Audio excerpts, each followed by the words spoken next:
안녕하십니까. 김일학 교수입니다.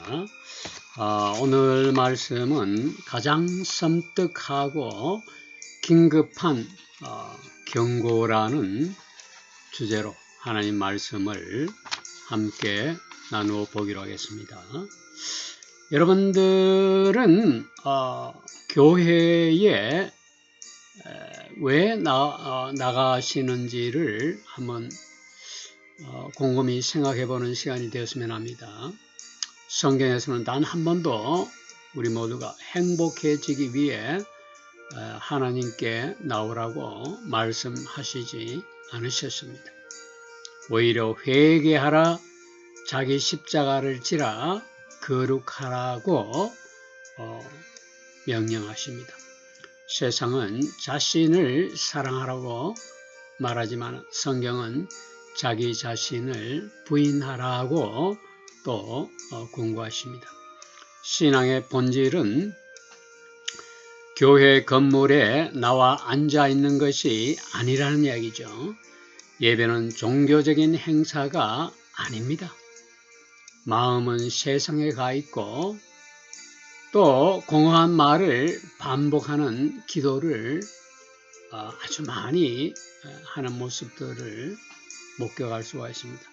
주일 예배가 끝나는 동시에 옛날의 삶으로 되돌아가고 삶은 전혀 변화하지 않는 그런 모습도 흔히 볼 수가 있죠. 예레미야 7장 4절에서 사람들은 여호와 제단에 제사를 드렸지만은 저들의 삶은 하나님께 가까이 나와 있는 것이 아니었습니다. 오늘날 신앙생활을 하는 모든 사람들도 예배가 아니라는 생각을 하게 됩니다. 주일 예배가 진짜라면은 우리의 삶은 반드시 변화하게 되는 그런 도화선이 되어야 하는 것이죠. 그러나 변화가 없다면은 교회 예배에 출석하고 예배를 드리고 헌신을 해도 그것은 겉으로만 번지르한 종교 행사에 불과하다는 사실을 우리가 경각심을 가져야 되겠습니다. 예배 참석하고 헌금하며 찬송을 부르지만은 사람들의 마음은 세상의 염려로 가득하고 마음의 왕좌는 자기 자신의 탐욕과 욕망으로 가득 차 있습니다. 입술로는 찬양을 하지만은 삶의 방향은 여전히 세상을 향해 있고 죄와 타협하고 있습니다. 이것은 무서운 자기 기만이 아닐 수가 없습니다. 성경은 주일 예배가 구원이 보장되지 않는다라고 분명히 마태복음 7장 21절에서 지적하고 있습니다. 하나님의 뜻을 따르는 삶이 없다면은 그 예배는 공허한 메아리에 불과하다는 지적이죠.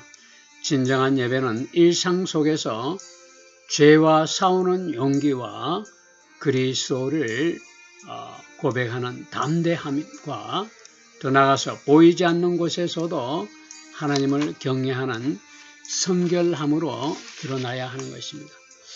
오늘 가장 섬뜩하고 긴급한 경고와 관련해서 마태복음에서 굉장히 중요한 그런 의미 있는 말씀을 전달하고 있는데, 마태복음은 아브라함과 다윗의 자손 예수 그리스도의 세계라고 시작하죠.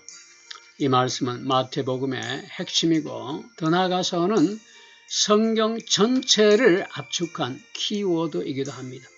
아브라함 때부터 시작된 하나님의 구원의 역사는 다윗이라는 천연의 징검다리를 건너서 예수 그리스도에게서 완성이 되는 것이죠.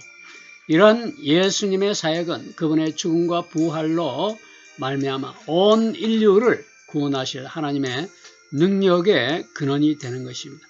예수님의 12제자 중에서 한 사람인 이 마태는 3년 동안 예수님의 행적을 직접 배우고 보고 느꼈던 그런 분으로 참 하나님의 아들이심을, 예수 그리스도가 참 하나님의 아들이심을 우리들에게 분명히 선포해 주고 있습니다. 사람은 누구든지 빈손으로 왔다가 빈손으로 이 세상을 떠나게 됩니다. 부자든 가난한 사람이든 세상의 부귀영화를 다 누리고 사는 사람이든 천하고 무시받는 삶을 사람이든 모두 예외 없이 반드시 죽음을 향해 나아가고 있습니다. 여러분이 이 땅에서 삶이 끝나고 천국의 문 앞에 서 있다는 상상을 해보세요. 이제 영원한 영광의 문으로 들어갈 것이라는 기대를 하고 있는데 예수님께서 여러분을 똑바로 바라보시면서 인류 역사상 가장 무섭고 두려운 말씀을 이렇게 하신다고 상상해 보세요. 나는 너를 도무지 알지 못한다.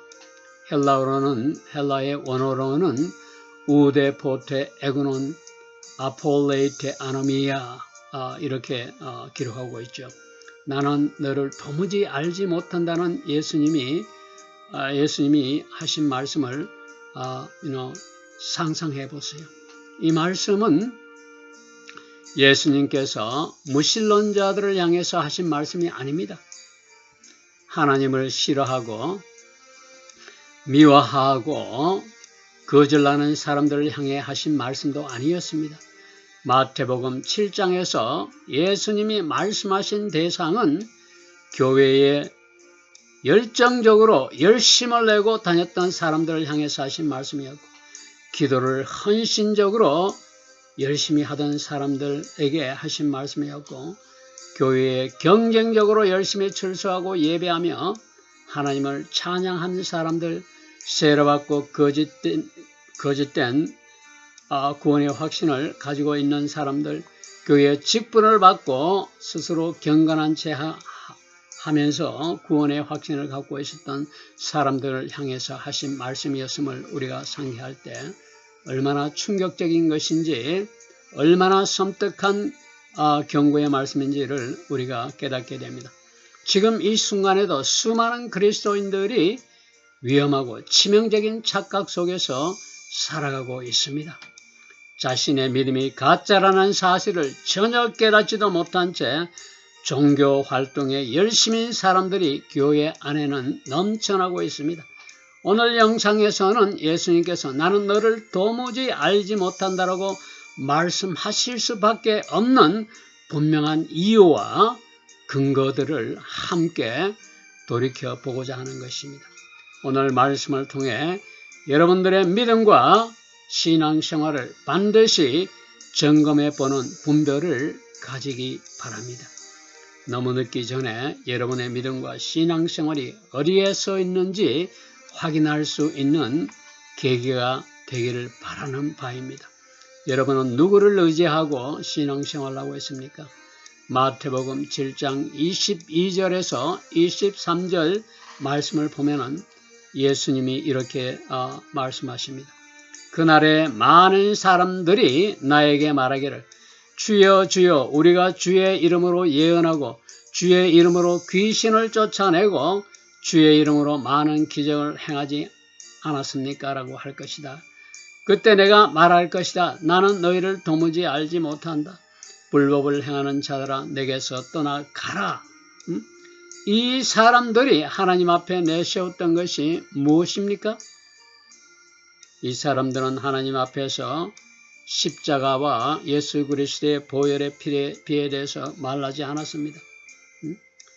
이 사람들이 예수님 앞에서 한 말은 우리가 예언을 하고 기적을 행했고 교회를 섬겼고 헌금하고 헌신하고 이런저런 능력을 예수 그리스도의 이름으로 능력을 행했다라고 자기 자신을 내세웠던 것입니다.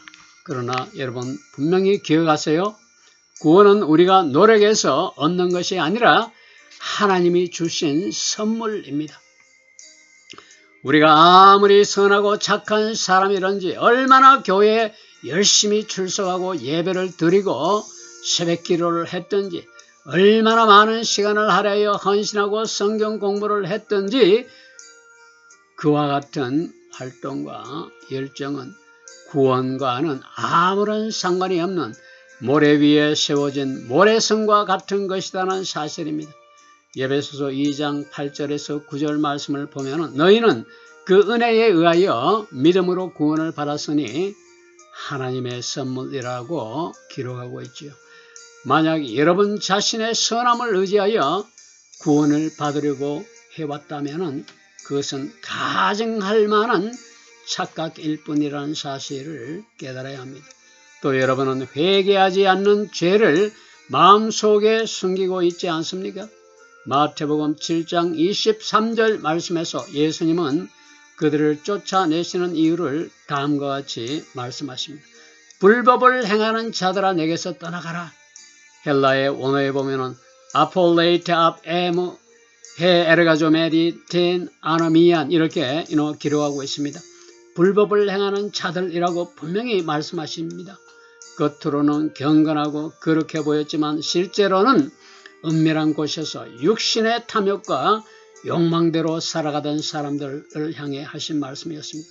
죄와 타협하고 세상을 따라 살아가는 것이 저들의 삶의 방식이었다는 사실을 우리가 깨달을 수가 있습니다. 그러나 참된 그리스도인이라고 해서 절대 죄를 짓지 않는다는 말은 아니죠. 참된 그리스도인들도 종종 넘어지고 죄 가운데 빠질 수밖에 없습니다. 그러나 반드시 죄에서 돌이키고 회개하고 죄를 미워하고 죄 가운데 살지는 않습니다. 요한일서 1장 3절 말씀을 보면 만일 우리가 죄가 없다고 말하면 스스로 속이고 진리가 우리 속에 있지 아니할 것이라고 경고하고 있습니다. 하지만 이 말에는 분명한 차이가 있습니다. 죄에 넘어지고 그것을 미워하는 그리스도인과 죄 가운데 살며 죄를 마음속에 숨기고 있는 죄가 있다면 이것은 전혀 다른 차원의 이야기입니다. 중독에 빠지고 은밀한 관계와 거짓된 삶과 미워하고 용서하지 않는 마음을 내려놓지 않으면서 교회 예배에 출석하고 앉아 예배를 드리고 찬송하면서 하나님은 사랑이시니 하나님의 은혜가 있으니 죄를 지어도 아무런 문제가 없다라는 강팍된 마음, 강팍한 마음과 생각을 갖고 있지는 않습니까? 그러나 우리가 반드시 기억해야 될 점은 은혜라는 것이 하나님이 주신 은혜가 죄를 허락하는 허가증이나 면허증이 아니라는 사실을 우리가 명심해야 됩니다. 은혜는 죄를 이길 수 있는 능력이지 허가증이 아닙니다. 만약 여러분 가운데 거룩함을 향한 갈망이 전혀 없다면 하나님의 말씀을 거슬려 살아가는 것이 전혀 불편하지 않다면 그것은 성령님이 여러분 안에 거하지 않는다는 분명한 명백한 신호임을 알아야 합니다. 오늘날 교회 안에는 겉으로는 경건한 척하는 종교는 있어도 하나님과의 친밀한 관계가 없는 성도들이 너무나 많습니다. 예수님이 하신 섬뜩한 말씀이 나는 너를 도무지 알지 못한다는 말씀을 다시 되새겨 보세요. 하나님은 우리에 대한 모든 것을 다 아십니다. 여기서 안다는 의미는 개인적이며 삶을 변화시키는 하나님과의 친밀함을 의미하는 것입니다. 교회에 다니면서 찬양 가사도 알고 성경 말씀도 알고 신학적인 것도 알 수가 있습니다. 그러나 여러분은 정말 예수님을 알고 있습니까? 하루의 조용한 순간에 그분의 마음이 아파하는 것을 함께 아파하고 그분과 개인적인 대화를 하고 있는지 되새겨보는 시간이 되었으면 합니다. 교회 안에 앉아있는 수많은 사람들은 예수님을 믿는다고 말하면서도 저들의 삶은 바꿔지지 않아 변함이 없고 교회 예배와 출석은 단지 지옥을 피하기 위한 보험처럼 생각하고 있다는 말입니다. 그런 하늘나라의 영광은 원하지만은 왕이신 예수님께 순종이나 복종은 원치 않습니다. 순종이나 복종은 헬라의 원어에서는 휘파쿠오라고 하는데, 이 휘파쿠오의 원어의 의미는 내가 죽는 것입니다. 내가 죽고 내 삶을 하나님께 온전히 내어 드리는 것입니다. 그러나 예수님은 지금도 우리의 문 앞에 서 계십니다. 요한계시록 3장 21절 말씀에서 보면은 볼지어다 내가 문 밖에 서서 두드리오니 누구든지 내 음성을 듣고 문을 열면 내가 그에게로 들어가 그와 더불어 먹고 그는 나와 더불어 먹으리라고 말씀하고 계십니다. 만약 여러분의 신앙이 단지 주일에만 종교적 습관적이고 형식적인 생활이고 월요일에서 토요일까지 성경이 의미 없이 방치된 채 먼지만 쌓이고 있다면, 외면받고 있다면 그것은 신앙이 아니고 거칠에 경건한 거짓 종교일 뿐이라는 사실을 경각심을 가지고 기억하세요. 많은 그리스도인이라고 하는 신앙인들이 놓치고 있는 중요한 진리가 있다는 사실을 다시 말씀드리고 싶습니다. 여러분은 다른 사람들을 용서하고 있습니까? 이것은 신약 성경 전체에서 가장 자주 간과되고 있는 경고들 가운데 하나님을 여러분이 아실 것입니다. 우리는 하나님의 용서에 대해서는 많은 말을 하지만은 예수님께서 죽으려면 직후에 하신 말씀은 쉽게 무시하고 있지는 않습니까? 마태복음 6장 14절에서 15절에서 보면은 너희가 사람의 잘못을 용서하면 너희 하늘 아버지께서도 너희 죄를 용서하시려니와 너희가 사람들의 잘못을 용서하지 않으면 너희 아버지께서 너희 잘못을 용서하지 아니하시리라고 기록하고 있습니다. 이 말씀을 깊이 생각해 보아야 합니다. 지금도 많은 사람들은 마음속에 오랜 분노와 미움과 증오를 붙잡고 살아가고 있습니다. 배우자, 자녀, 동업자, 친구, 교인들에게 받은 상처와 현실적인 고통들 때문에 그 원한을 마음속에 품고 내려놓지 않고 용서하지 않는다는 말입니다. 하지만 여러분들이 헤아릴 수 없는 하나님의 은혜와 용서를 받았다는 사실을 알고 있으면서도 다른 사람들에게 그 은혜를 베풀지 않는다면 그것은 여러분이 십자가를 진정으로 이해하지 못했다는 명백한 증거입니다.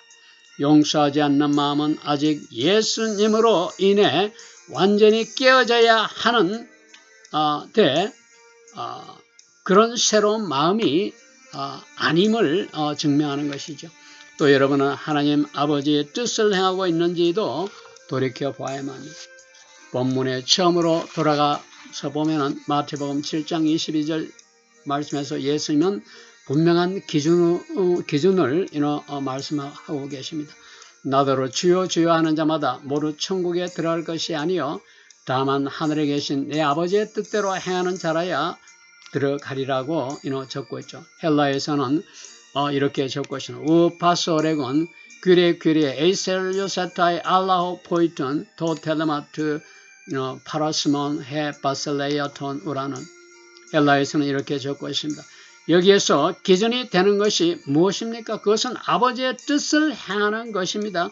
그렇다면 아버지의 뜻을 행한다는 의미는 어떤 의미일까요? 요한복음 6장 40절에서 예수님께서는 내 아버지의 뜻은 아들을 보고 믿는 자마다 영생을 얻는 것이니 마지막 날에 내가 그를 다시 살리리라고 말씀하십니다.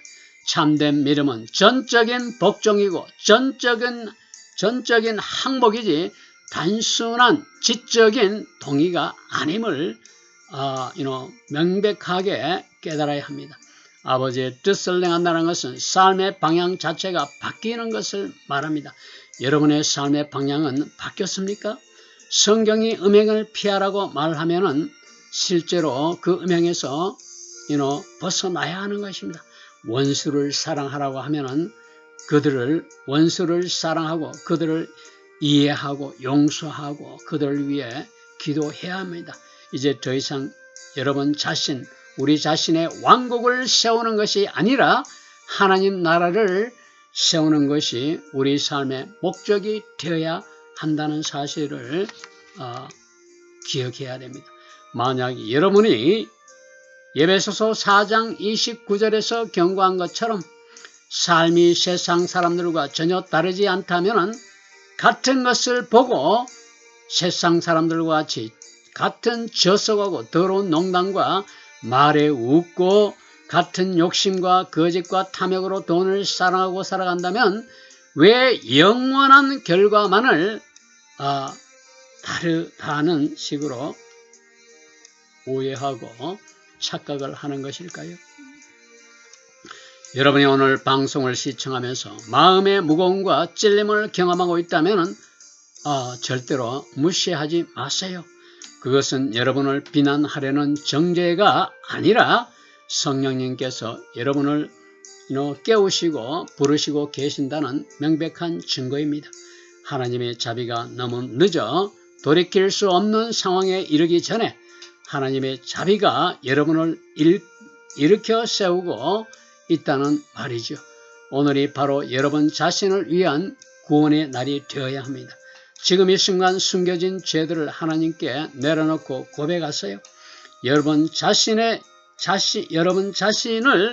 의지했던 것들을 모두 내려놓는 시간이 되시기를 바랍니다.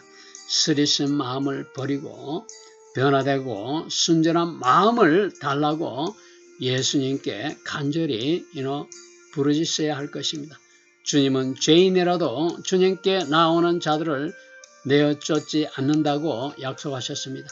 하나님께서 여러분과 함께 하시고 여러분의 시선이 언제나 주님께로 향하길 바라는 마음 간절하고 또 그런 시간이 되었기를 바랍니다. 감사합니다.